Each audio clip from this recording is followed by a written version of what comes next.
अनुराग गुप्ता ने झारखंड के 16वें डीजीपी के रूप में पदभार संभाल लिया है। झारखंड पुलिस मुख्यालय में अपने कार्यालय पहुंचने पर पुलिस के वरीय पदाधिकारियों ने उनका स्वागत किया। अनुराग गुप्ता 1990 बैच के आईपीएस ऑफिसर हैं और पदभार ग्रहण करने के बाद अनुराग गुप्ता ने बताया कि राज्य में क्राइम कंट्रोल करना उनकी प्राथमिकता है। उन्होंने कहा कि नारकोटिक्स, साइबर क्राइम और महिलाओं के प्रति हिंसा के खिलाफ फोकस रहेगा।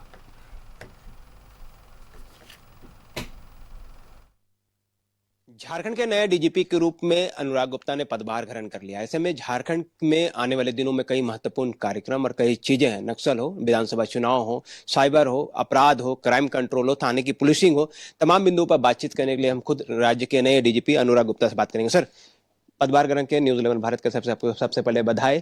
किस तरह की प्राथमिकता रहेगी सर? क्या कुछ रोड मैप आप तैयार करेंगे?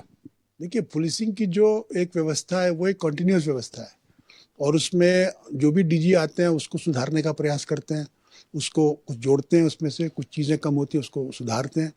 तो जो व्यवस्था पिछले चली आ रही है उसी कड़ी में हम भी प्रयास करेंगे कि जो व्यवस्था है वो अच्छे से चले, जो अच्छा काम हो रहा है वो अच्छे से चले और जहाँ पे सुधार की आवश्यकता है, करेक्शन के, उसको प्रयास करें। ये हमारा प्रयास रहेगा। लेकिन अगर हम लोग पुलिसिंग की बात करें तो जैसा मैंने पहले बोला, 4 मुख्य हमारे टारगेट हैं। पहला क्राइम, दूसरा लॉ एंड ऑर्डर, तीसरा पुलिस का पब्लिक के प्रति रिस्पांस और चौथा पुलिस की खुद की ऑर्गेनाइजेशन। क्राइम की बात करें तो झारखंड में cyber crime, narcotics, crime against women और जिसको कहते हैं वायलेंट क्राइम्स, मर्डर्स या कहीं पर कोई छिनतई हो रही है, इस प्रकार की जो चीज़ें उस पर हम लोग विशेष ध्यान देंगे। लॉ एंड ऑर्डर की बात करें तो हमारा प्रयास रहेगा कि पुलिस का रिस्पांस लॉ एंड ऑर्डर में बढ़िया हो, तैयारी अच्छी हो और पुलिस पूरी मुस्तैदी के साथ लॉ एंड ऑर्डर को फेस करे और कहीं पर भी कोई अप्रिय घटना ना घटे। अगर हम लोग पब्लिक की रिस्पांस की बात करें, हमारा प्रयास होगा कि हमारे जो समाज के जो लोग हैं, विशेषकर जो मतलब बूढ़े लोग हैं, बच्चे हैं, महिलाएं हैं, इनको थाना में अगर मदद की आवश्यकता हो तो थाने के द्वारा एक अच्छा रिस्पांस इन लोगों को मिले और इनको ऐसा नहीं लगे कि थाना एक दोस्त के रूप में उभरे। हमारा पूरा प्रयास होगा, इस पर हम बहुत ध्यान देंगे। और जो चौथा क्षेत्र है कि पुलिस की अपना वेलफेयर, पुलिस की ट्रेनिंग, पुलिस की प्रमोशन, पुलिस की रिक्रूटमेंट, इन सब चीज़ों पे हम लोग ध्यान देंगे और प्रयास करेंगे कि ये सब चीज़ें अच्छी हों और पुलिस का एक अच्छा ऑर्गेनाइजेशन झारखंड पुलिस का बने। ये हमारा सीआईडी में अपने रहते हुए सर प्रतिबिंब ऐप लाया, साइबर क्राइम पर एक तरह से क्या नकेल कसेगा, देश के हर एक कोने से साइबर अपराधियों को पकड़ करके झारखंड तक खींच लाने की कुबत रखी। पहला यह मौका था कि इतने बड़े पैमाने में गिरफ्तारियां हुई हैं। तो साइबर क्राइम किस तरह से आपके प्राथमिकता में रहेगी, चूंकि अभी भी आप इस पद में हैं?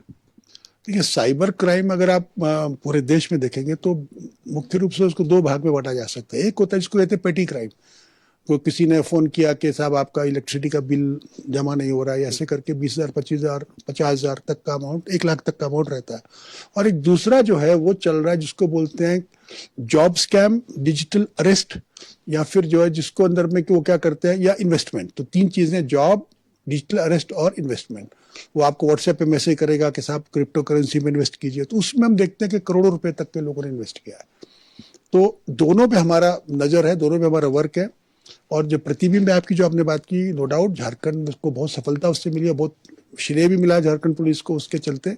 आज जो है करीब 1,000 से अधिक पुलिस अधिकारी पूरे देश में प्रतिबिंब ऐप को इस्तेमाल कर रहे हैं और हम लोगों ने झारखंड राज्य में कम से कम 1,000 आदमी अरेस्ट किए हैं पिछले 6 या 7 महीने में प्रतिबिंब ऐप के माध्यम से। हमने मतलब हमारी पुलिस ने, और करीब 2,500-3 हज़ार set mobile phones, SIM cards, even laptops, cars तक बरामद किया। तो एक बहुत बड़ा है। लेकिन इसकी जो the magnitude of the problem is very large. जो समस्या का जो साइज है वो बहुत बड़ा है, बहुत सारे लोग इसमें इन्वॉल्व है और उन सबको पकड़ने का पूरा प्रयास हमारा रहेगा। देखते हैं कितना सक्सेसफुल है। संगठित अपराध, चाहे वो प्रिंस खान हो, अमन साव हो, ऐसे कई गैंगस्टर हैं जो सक्रिय हैं, कुछ ऐसे गैंगस्टर्स हैं जो देश के बाहर हैं। इन तमाम चीजों को लेकर के आपके स्तर से क्या कुछ और नकेल कसने की कोशिश की जाएगी? देखिए, मुझे लगता है कि ऐसे बहुत ज़्यादा नहीं है, 3-4 ही लोग हैं ऐसे, जैसे अमन साहब का नाम आपने बोला या प्रिंस खान का नाम आपने बोला। तो अमन साहब तो कस्टडी में है, प्रिंस खान एक देश के बाहर ज़रूर है। तो मुझे लगता है कि उसकी ऊपर में काफ़ी कार्रवाई हुई भी है। उसके ऊपर बहुत सारे उसके बैंक अकाउंट्स जब्त किए गए हैं। मैं सीआईडी में था, मुझे मालूम है। उसके बहुत सारे लोगों को अरेस्ट किया गया है। जो उसके पहले एसपी थे संजीव कुमार, मेरे को याद है, उनसे मेरी बात हुई थी, करीब उसके 35-40 लोगों को अरेस्ट किया गया था। तो कार्रवाई हो रही है और जहाँ पे कमी होगी कम कार्रवाई सुधारेंगे। हम लोग प्रयास करेंगे कि जेल से कोई भी अपराधी अपराध ना कर पाए, इसका हमारा पूरा प्रयास रहेगा। रांची की जनता को अपील है आपके माध्यम से। देखिए, हम जनता को यही अपील करना चाहते हैं कि आप पुलिस को अपना दोस्त समझो, पुलिस को अपना भाई समझो। पुलिस आपके लिए बनी है।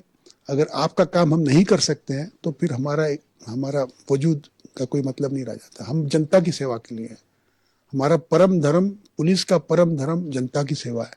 और यदि उस कार्य में हम सक्सेस नहीं है, अगर हम किसी की चोरी हुए सामान को बरामद नहीं कर सकते हैं, किसी के साथ मारपीट में उसको रिलीफ नहीं दिला सकते हैं, किसी महिला के साथ अपराध हो रहा है उसको हम नहीं पकड़ सकते हैं, तो फिर हमारा एग्जिस्टेंस नहीं है। तो मेरा यही प्रयास रहेगा पब्लिक से कि आप अधिक से अधिक हम लोगों के संपर्क में आइए, अपनी शिकायतें बताइए, अपनी दर्द बताइए, दुख बताइए। हम सबको हटाने का पूरा प्रयास करेंगे। Thank you sir. ये थे राज्य के नए डीजीपी अनुराग गुप्ता की बता रहे थे कि किस तरह से झारखंड पुलिस को आने वाले दिनों में जो रोड मैप है वो तैयार है और इस पर काम किया जाएगा और झारखंड पुलिस को एक नई ऊंचाइयों तक ले जाने का प्रयास किया जाएगा।